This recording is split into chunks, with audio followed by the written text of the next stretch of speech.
Finally, a spicier Adventure Time.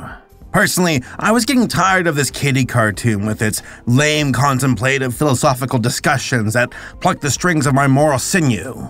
Now, we can get serious with underpants, blood, middle fingers, and sucking nuts. Suck these nuts! Jokes aside, Fionna and Cake just might be one of the greatest spin-offs, or I guess continuations, for a show that I've ever seen. It somehow takes something as inconsequential as a made-up fanfic world in Ice King's head, and flips the entire series upside down with it. Oh, by the way, there will be spoilers in this very impressions-laden review.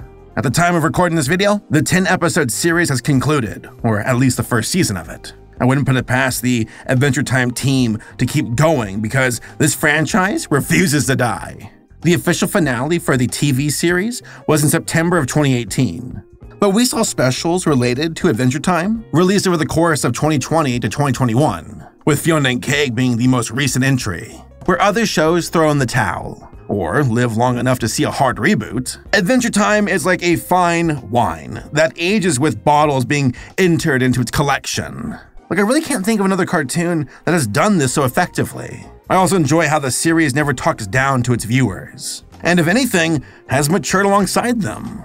The first few seasons of the show were quirky and happy-go-lucky, but as the show proceeded, it began to thread in thought-provoking plot points and themes that have led us to this very moment. Like comparing the first season of Adventure Time to Fionna and Cake seem like night and day, yet both are technically the same show. For the record, Fionna and Cake is deserving of a deep dive with a fine-tooth comb, and I plan on returning back to Adventure Time in the future to give it the video essay treatment. The show itself is probably one of the most influential cartoons of the 2010s, and is the reason we see so many kid cartoons nowadays.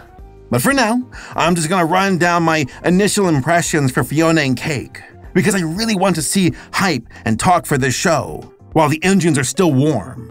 That is the best way to ensure more can be made, and believe me, I want to see more. Okay, so what's the synopsis for Fionna and Cake? By the way, you should watch the series if you haven't, and I mean all of it. Watch the original show, watch the Distant Land specials, and watch Fionna and Cake, because it is worth it. Got it? You heard me? Cool. Moving on. The series is about Fionna and Cake, two supposedly fictional characters created by Ice King. In the original series, the joke was how Fionna and Cake were the gender-swapped versions of Finn and Jake. Gender swap. Who would do that, right? Oh yeah, buy my plushie. Well, it turns out that Fionna and Cake are a bit more tangible than that. That despite the crown being removed from Simon, the human who was possessed and became Ice King, that Fionna and Cake and other side characters from that universe are residing in Simon's head as an unofficial reality. Fionna has aged up compared to her fanfic version from the original show, and seems to be in her late 20s. Also, Cake is just a cat in this reality.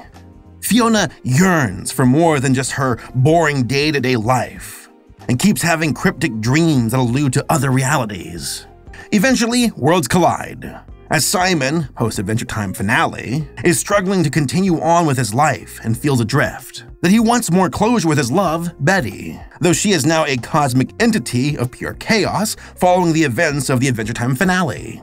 By the power of magical incantations and killing couscous, Fionna and Cake escape Simon's mind, and then all three of them go on a hunt for the crown from other multiverses. That Simon can use the magic to fix things and go back to his old self. Now, it's a lot to follow, but the pacing of the series is phenomenal and is dripping with mystery. I was immediately engaged and was asking questions about what was going on and theory crafting my own answers. Now, of course, most of them were incorrect, but hey, that's part of the fun. And the finale for the series was incredibly rewarding. It even made me tear up a bit. Now, as far as the visuals for the show goes, it had superb storyboarding. So many strong angles and dynamic use of perspective.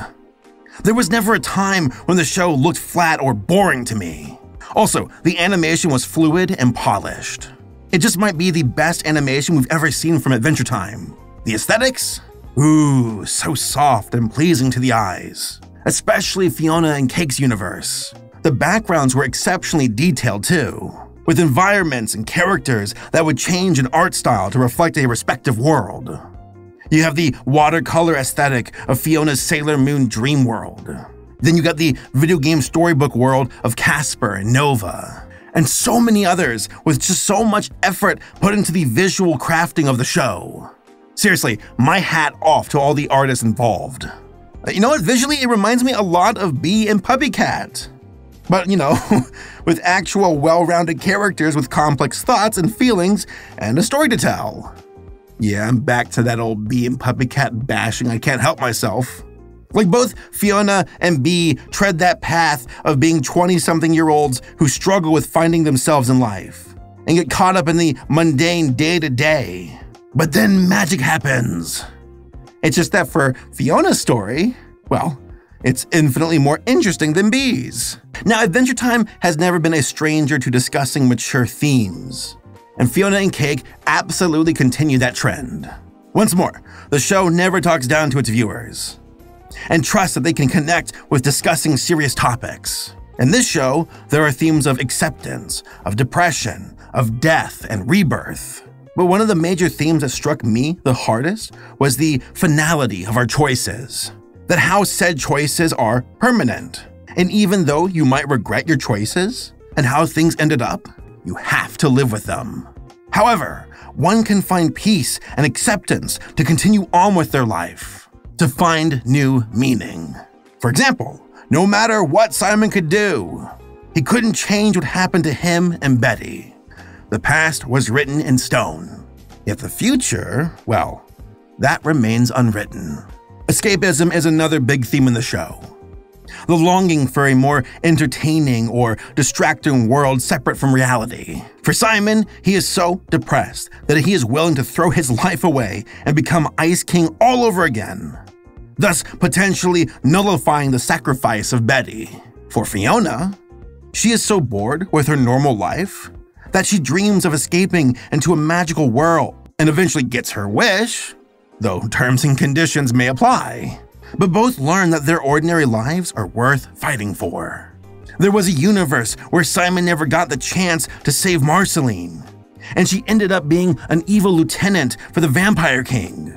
Like, I can only imagine at that moment that Simon felt a feeling of belonging or purpose in his timeline, knowing that despite him and Marcy currently in his own timeline are like adrift, are like, distant because they're doing their own thing, but that he initially was the good in her life that prevented her from becoming downright evil.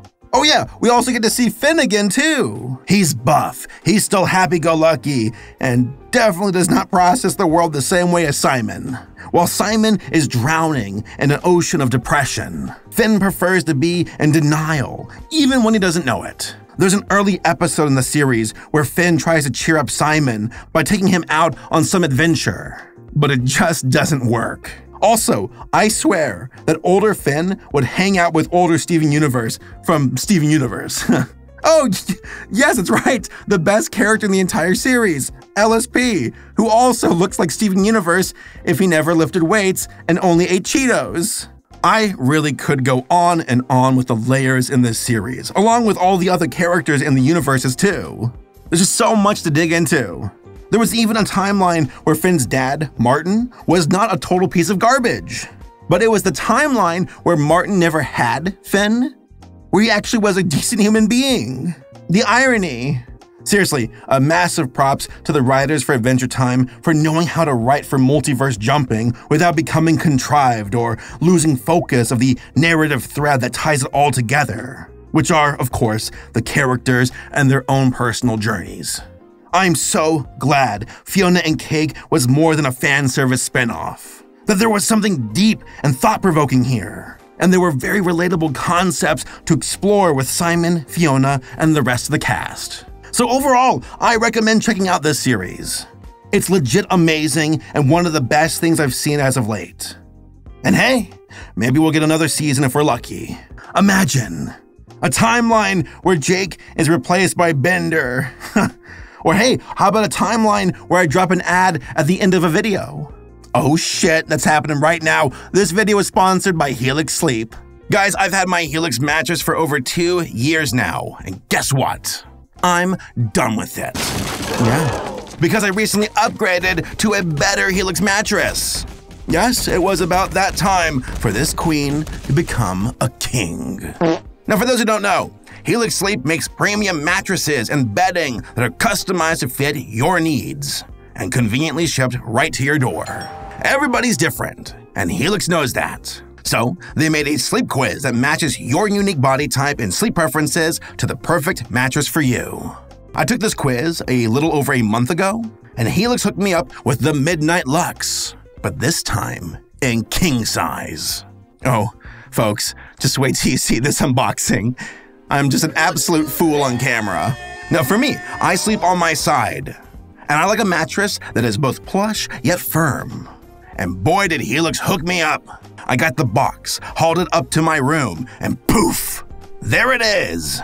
My new king-size mattress. Again, Helix delivers your mattress right to your door, with free shipping in the US. Plus, these mattresses are fiberglass free, unlike other mattress brands out there.